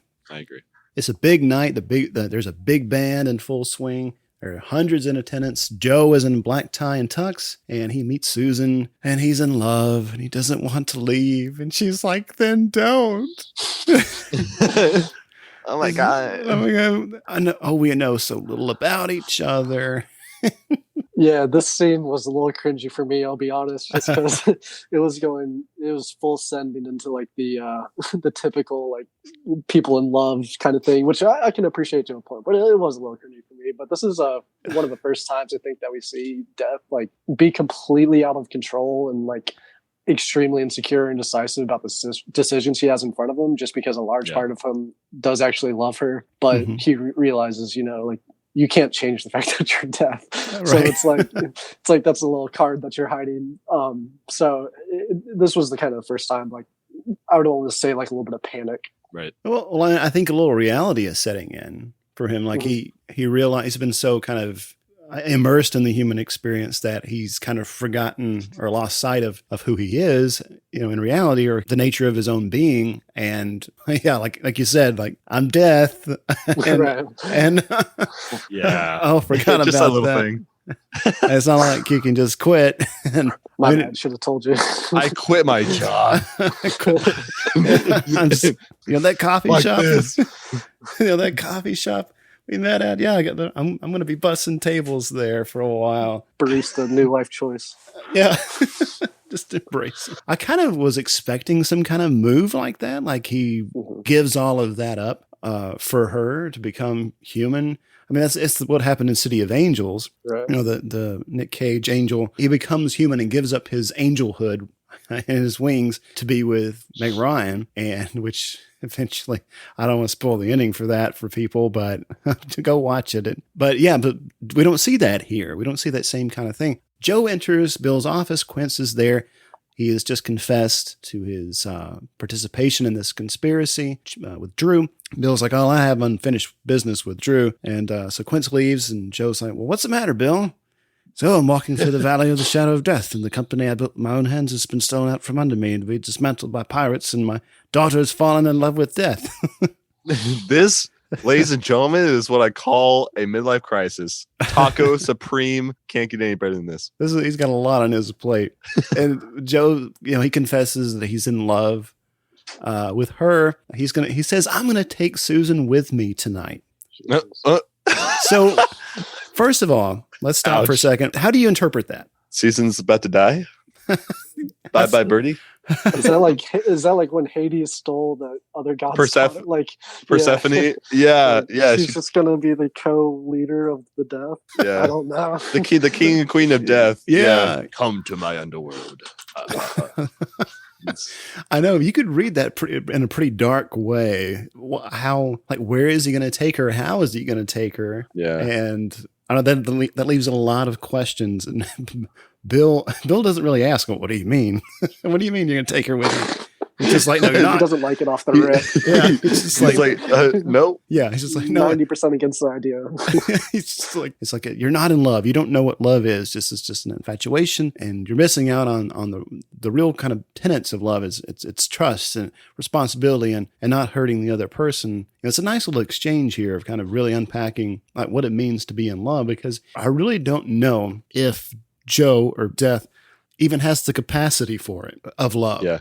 Because, and I think I think Bill is right. Like, I think he really understands the nature of the situation, that, you're not in love because you don't really understand what it is. You've been here for a week, and you've had dinner you've had 8 dinners with us. You've got to meet my friends and the people I work with.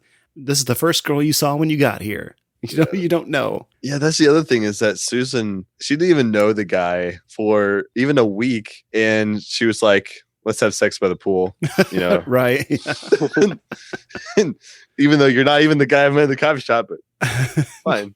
It's fine. Yeah, she's a little impulsive. But but Bill's, he just kind of over and over again says, you don't know what love is, and she doesn't know who you are. And this is when Joe gets a little fiery, a little defensive. It's like, I want her, she'll have me, and there's nothing you can do about it. Damn. And I don't think it's love. I think it's almost a kind of possessiveness. It's toxic. Yeah, I want her because I find her interesting because she's human and she has these quirks. Yeah. She's attractive. I don't know. There's something off about his attraction to her or his interest in her. It's not a human interest. It's like an obsession. Right. Yeah, it is. It is. It's like she kind of embodies this.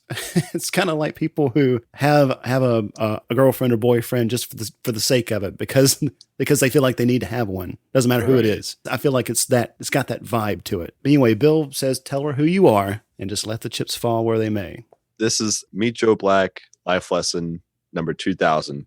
I think we've gotten through that far. I've been keeping count. And sub-theme 1700. Yes. So Joe, he goes to Susan and she pulls out something. She says something that the young man said at the coffee shop, the pre-death Joe Black that ultimately won her over. And I think here he realizes that what she is in love with was really kindled that first moment in the coffee shop. Like that was who she fell for. And I mean, he's physically the same. It's not the same mind. It's not the same character, personality, or lived experience that belonged to the body that he took. And I think that he's kind of realizing that disconnect. They kiss. It almost feels like a farewell. Mm-hmm. I don't really know, but she senses this distance, and it all kind of comes to her. She says, "You're someone else." It's very subtle. When Death puts his hands around her neck, mm-hmm. or one of his hands, that is his power of telling her without even talking about what is true about what he is, without even saying a word. It's all he has to do is just touch her. Yeah. He even says it doesn't matter who I am. And she looks a little frightened because he's got this blank canvas of a face. It's unreadable. And she just says, very similar to her father, just like, you're, it's like she knows who he is. Like we don't even have to hear her say it. And I like the way this is played because she just says, you're Joe, but it's like, who is Joe? Right. It's perfect. And like we were talking about with that library scene earlier in the movie, like that's almost how he wanted to do this. Mm-hmm. But we do know it's Death. The fact that Death's presence is beyond words is perfect to the connection with this scene. The silence is brilliant. Once again, not being able to say much because you really can't. So yeah, beautiful screenplay. And I almost think that she realizes that he is Death, or at least gets some powerful kind of aura from him. But she's just so blindly in love with this idea of who Joe is that she just kind of pushes it aside because she feels this deep connection with this person or who she thinks he is, and she needs to be loved by him or show her love for him. So it doesn't really matter to her, at least in that moment. Yeah. It's, I don't know. I was really kind of chewing on that last night after watching this movie again. What does she sense? Or how does it come together for her? Does he tell her kind of through, I don't say telepathy, but through touch or he sends her some kind of hint. I guess. Kind of back to the grandma scene almost. Right. Yeah. Just kind of that vague saying something without actually saying. And I think she gets it, but yeah, I don't know if it really, like you said, Chris, I don't think she really puts two and two together completely. Yeah. She's just okay, well, yeah, but you're still hot, Right. It's almost like a subconscious thing though too. Yeah. And he promises her that she'll always have what she found in the coffee shop. Ring a ding ding. But is this even possible? Yeah, that's a tough promise. It's like, I think it's a little bit of foreshadowing here. You're not the guy in the coffee shop, but then again, he is Death. I'm not going to get there yet, but the ending of this movie is why it's up there in my all-time favorites because of how much they brought together in different areas of the spiritual world. So that what he mentions here is a literal foreshadowing of what's to happen. So it's time. Joe goes to Bill. He's like, time to get started.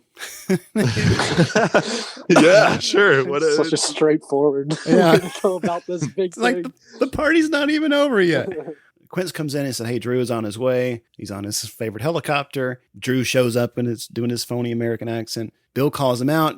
Joe intervenes, and Joe says, because of me, Bill's lost everything, his business, his family. But now it's time for me to tell you who I really am. Bill's like, Joe? Joe, what are you doing? Yeah. He says, I'm with the Internal Revenue Service. He's like, Bill? Oh, yeah. Yeah, that tension kind of breaks. But Drew's getting nervous, and Joe makes it sound like it was this serious investigation. And I love that Bill's like, Agent Joe Black. Of course, that's not his real name. We know you were playing both sides, Drew. They're just having fun right now to get together again. It's a great scene. And then at the end of all this, Joe's just like, death and taxes. Well, because someone said that to him earlier in the movie, right? I forgot who it was, but they were the only two things that are for sure are death and taxes. Yeah. And then I think it's just hilarious that, they're kind of the whole vibe. And, I think Drew said something to allude to this, but it was like the IRS is more scary than death. Yeah. I thought that was hilarious. Right.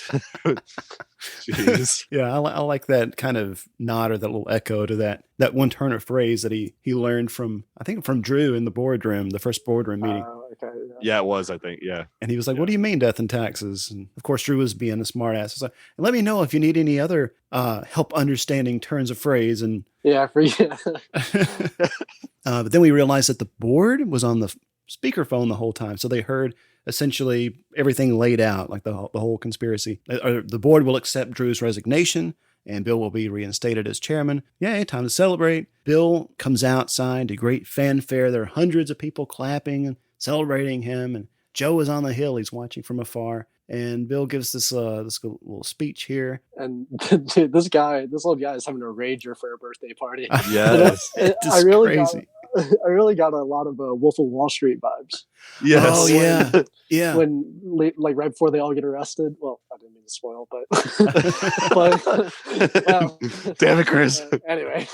But, it's kind of the same vibe. Everyone's this back... Or, a close amount of people know this background, but, it's just going crazy after this speech. I want to know who paid for all of this.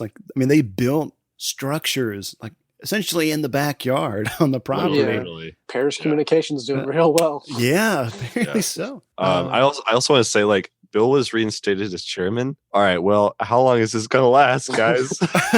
Yeah, about 30 minutes. Does that make Quince the new number one since Drew resigned? Maybe. I would imagine so. I'm not really sure kind of where he is in the pecking order, but it brings up a lot of questions, does his business go to his family, what? Board or what? Yeah. So it was kind of well, what was the point? Right. Why does it even matter? Nice. That's nice, but yeah. Yeah. Maybe it does kind of go back to that. Bill was more concerned about, his legacy and not having his business being taken away and dismantled, as he said, by pirates and sold off piece by piece. And so that was kind of a last order of business, is, to ensure that was taken care of. Bill, he tells Susan at this point to, have no regrets and to live life. So he's back on his advice train. I think she knows what's going to happen. There's just some moment and everybody's saying goodbye, and he asks her to dance. And they do, and Joe's on the hill, and some servant just pops out of nowhere, and he's like, "Can I get you anything, sir?" And he's like, "How about some peanut butter?" He's like, "Well, I don't have any peanut butter." Yeah, I don't know about that. It's depressing. Yeah, it's a very, very depressing moment. This man has been sustaining himself for about a week on just peanut butter. Yes. He really has. We really haven't seen him eat anything else besides cookies. Great diet. Yeah. He looks great. Yeah. But he watches anyway as Bill and Susan dance. He looks kind of solemn, a little bit of misery on his face. I don't know. He's kind of blank the whole time. So all of this is kind of maybe we're projecting a little bit, but maybe that there is some emotion kind of beneath all of that. We get this version of What a Wonderful World in the score, and Bill approaches Joe, and Joe has a tear. He seems a little conflicted, maybe he doesn't want to do it, or maybe he's just kind of why are my eyes leaking, or what is happening here? And then we get the start of the fireworks. Boy, that has quite a budget for these fireworks. Yes. Oh my gosh. Bill says something like, I've never heard Susan speak of any man like you, but I've always wanted to. And so, I think he feels like, yeah, Susan's going to be okay. Should I be afraid? It's okay. So oh man, this scene, like the music. This is the last time I'm going to say anything about the damn music. I swear, fuck. But the build up, the brilliant, like in between lines, little bangers of just symphony. It just really brings in the emotion of it, and Bill is like literally on his most humility type of personality in this scene. Like he is literally giving all of himself to death in this scene, and it's beautiful. And like, to take that leap of faith into the next life is something that I just really think a lot of people have fear about. For the fact that Bill took that step is everything, and it speaks a lot to what we should do as humans on focusing on the bigger picture of life, on why we're here, on what we do about ourselves in our life. It's a wonderful scene, and the music really plays a big part of it. Yeah, the music is firing on all cylinders here. They go over the hill, and only Joe returns. Susan, she knows. So we're kind of on the home. We're wrapping things up here. Doesn't she ask where should we go, or is it him? I think it's her. She must know her. They're having this hell of a party, and they're just kind of on the hill. And he's like, "You look beautiful." It's like your dad just died. It's such a change in emotion. It was like this whole like sad, remorseful thing, and then all of a sudden, like Joe only returns, and then it's like, all right, we're back to the party. It's like what's up? It's like a weird vibe. It's like what happened to Bill? Right. Yeah. Well, is his body just on the other side of the hill? Yeah, I think so. I didn't even think about that. Yeah. But he dies from a heart attack. But she's just like, where should we go? Well, how about let's go retrieve? Yeah, let's go pick up your dad's dead body. But no, let's just enjoy the party. Allison put so much work into this party. Let's just have fun. We'll just wait for somebody else to pick up the body. Yeah.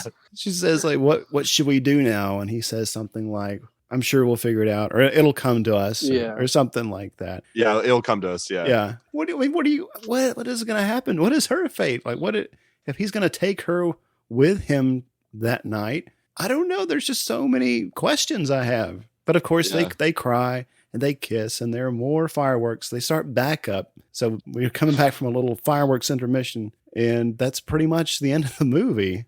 Yeah, I do think that, it's definitely the guy from the coffee shop, because he's like, I was there. It was in a little, it's fuzzy. I was in this place for a little bit. Now I'm here, and I don't know how I feel about it. It's cool. You look great. I'm here. I guess me and your dad would have been cool. Like, what's up? What's good? This party looks like it's chill. Let's go down here, see some fireworks, kiss a little bit. Do the injuries or like torn clothing from getting hit by two vehicles not transfer? How does that work? Right. 2 vehicles. Yeah. Yeah. Like, did you get healed in the fuzzy place? Like, what's going on? Must have. Because there's not a scratch on him. There must have been some broken bones. New clothes on and everything. He's ready to go. Yeah. All right. So final thoughts. Does this movie still have any value? What do you guys think? So I think this movie holds up very well just because I was very surprised to know. It's a 1998 film, but I would have thought like 2000s if I would have watched, or like early 2000s. Mm-hmm. But I think it holds value really well. Like, I just watched it for 2 weeks and I had no previous thoughts on it. Like I said, I've never heard of it. So I had no idea or expectations going into it, and it turned out to be a great movie, I think. I really enjoyed it, even though I think it got a little slow in the middle. And I know it was like for a lot of the content, like building up all the personalities and building up to what the ending story was going to be. And it brought everything together really well and at the end in an enjoyable way. I did want to mention again about the colors and how important they were. It just highlighted and polarized the characters really well, especially the more important characters, and it made the scenes a lot more powerful and emotional.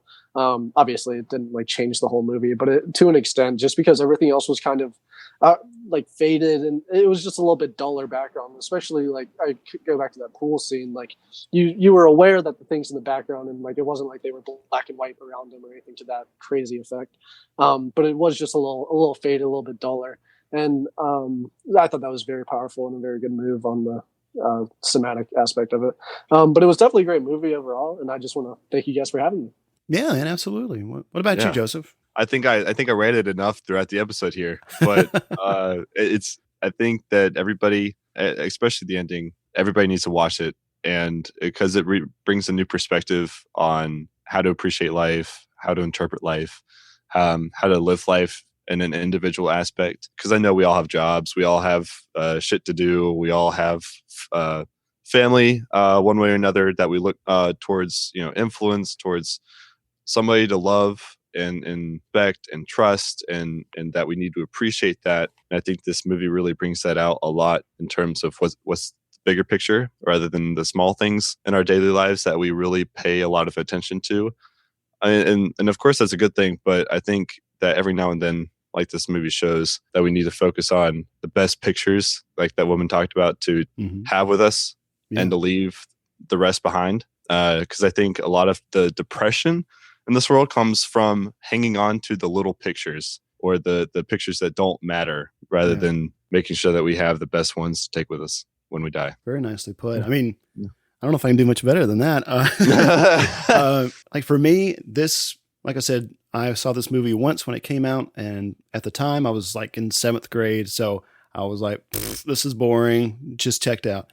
But watching it for the podcast, like I went into it with no expectations, but I really have a newfound appreciation for kind of what this film does, and kind of some of the subtler layers that we were able to unpack in this episode. And I really feel like we've done the film justice, like really kind of carving out, teasing out, and like really examining kind of what are the component pieces of this film. Like, like how is this working? Like, what is this really trying to accomplish? And I think thematically, the idea of, death is inevitable and it's not something to be feared. You should embrace it. It's like an old friend in a way. Like, it's been around for a while. It is not there to cause you harm, but to transition you into a new reality, or a new kind of existence, within the context of this movie. I really liked that, and I liked that tension between what it'd be like for a non-human cosmic entity to have a human experience, and to really have that conflict of like, well, how do I make sense of this? What does this mean to me? I don't know. What does it mean to live? What does it mean to love? And I don't know. I think it was an educational experience for Death. I don't know what his plans are beyond this party with Susan, but I hope that it turned out in her favor, and she wasn't murdered that night to be with him. I think you said it beautifully. So even better than I could have, actually. So very well done. Well, I think we all kind of had a nice little wrap up. You guys really showed me up on that. If I'm on here again, I really got to work on my wrap-ups. Oh, it's cool, man. So Joseph, I think you have some shout outs for today. I do, but actually before that, I do want to, who is Chris? I'm sure we've all been wondering who Chris is. Right, just like Joe Black. Like, who is Chris? Yeah, what does he want? What does he That's want? the whole theme. Ooh. It's all theme, guys. Yeah, so Chris and I, we've been friends for 22 years, and we're both 22. So if that says anything, good Lord, it's been an odyssey of a friendship. And we were just on Xbox one night, and I was like just chilling, watching Meet Joe Black, and Chris is like, what's good, man? I was like, yeah, just watching this film. He's like, oh, dude, let's do it. That's where the whole influence of this film came up. And so I'm glad that he's on the show, introducing y'all to some of my personal life adventures with this guy. So hello. Well, we were very, very happy to have you, Chris. So we're really thankful that you were able to join us on the show and to help us flesh out this rather long and sometimes laborious movie. That was long. I don't know, does it justice. There was a lot. Yeah, but yeah, I appreciate it. I had a lot of fun. Yeah, Hopefully we yeah, we'll get have in to. on, some more. Yeah, absolutely, man. Awesome sauce. All right, so yeah, part of Joe's shout outs. I'm double dosing my shout out here for Slash Homecast. I mentioned their podcast several months ago, but I just finished listening to the episode on Marvel's Endgame. So impressed with how they keep their flow traditional with just classic limericks while keeping their movie scene transitions like a smooth ass waterfall down the Niagara Falls, guys. So David, Davinja, and Jeff, keep up the nerddeliciousness. Also, as a side note, ladies and gentlemen, in reference to Endgame, I demand right now that all of our viewers go see it today or tomorrow or sometime that is considered fucking soon on your damn calendars, because this movie legit moved Me Joe Black from number 2 to number 3 on my all-time favorite movie list. Without giving spoilers, it is by far the most epic conclusion to a movie series ever made. I will put money on it that it will be talked about for decades. It's Alan Silvestri nailed it. Perfect job. Soundtrack score. While Marvel, as usual, hits the fucking home run. So yeah, go check it out, guys. Yeah, I totally agree with that. It's like, I'm not a huge Marvel fan, but that movie, it kicked me in the ass. Like, it was, yes, like it was, I couldn't have imagined how they were going to tie up 22 movies, a franchise that long, like how they were going to cap all that. And they did it masterfully. So definitely go check it out. And now, coming soon to video cassette. So next time on Patreon, we will be talking about Jacob's Ladder from 1990, starring Tim Robbins. It is a weird one about PTSD, and it's got some psychological craziness in it. So stay tuned for that if you're a patron of the show. And if you're not, sign up today and you can check that out. And our last month's Patreon exclusive RoboCop. We'll announce our next episode for the main feed on social media, so be sure to follow us at Vericon Video on Facebook, Twitter, and Instagram. Remember to rate the show and review it on iTunes. And if you have questions or suggestions or just want to tell us what you think of the show, send us an email at vericonvideo@gmail.com or call us on the Vericon Video hotline at 312-620-5560. We hope you enjoyed today's show, guys, and we will see you again next time to chat about another exciting movie from the rental era. So long, everybody. Peace out, guys. Goodbye, Vietnam! That's right. I'm history. I'm out of here. I got the lucky ticket home, baby. Okay, bye-bye. Thank you. Bye-bye. Bye-bye. Bye-bye, Jenny. Bye-bye, boys. Have fun storming the castle. Goodbye. Do take good care of yourself. What is this, your farewell speech? Going home. Have a good trip. Hasta la vista, baby. I have to go. Adieu, auf Wiedersehen, Gesundheit. Farewell.